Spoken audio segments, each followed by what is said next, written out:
Le Club d'ornithologie du Madawaska est fier de vous présenter l'oiseau de la semaine.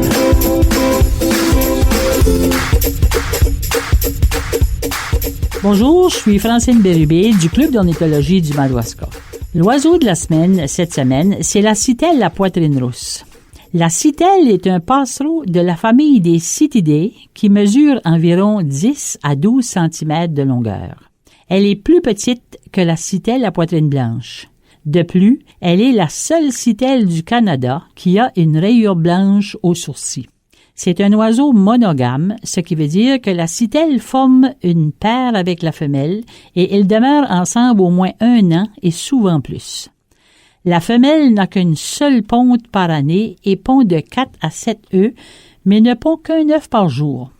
Les deux préparent le nid ensemble et c'est le mâle qui se procure la nourriture afin que la femelle puisse rester au nid le plus possible.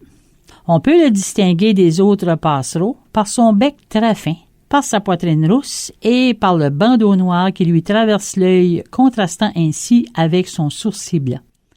Son dos est bleu-gris. Mais ce qui est remarquable, c'est qu'on le voit descendre le long des troncs d'arbres, la tête en bas. On le retrouve surtout dans les forêts de conifères ou les forêts mixtes. La majorité des citelles à poitrine rousse sont sédentaires.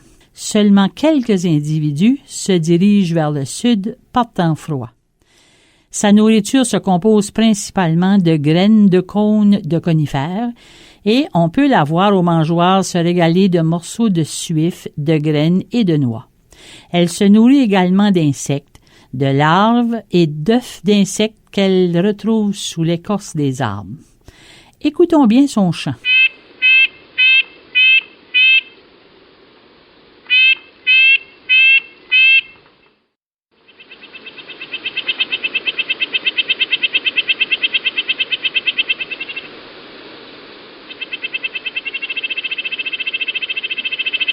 On dit que la citelle est un oiseau facile à apprivoiser. La citelle est prévoyante et elle se cache de la nourriture dans les fentes de l'écorce des arbres, ce qui lui permettra de se nourrir durant les périodes où la nourriture est moins abondante. Les propriétaires de vergers leur construisent même des nichoirs pour les attirer.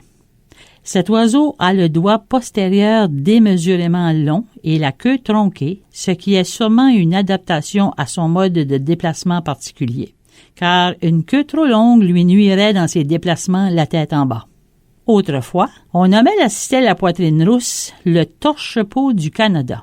À Terre-Neuve, on le nomme Upside Down Bird et en Nouvelle-Écosse, le tomtit.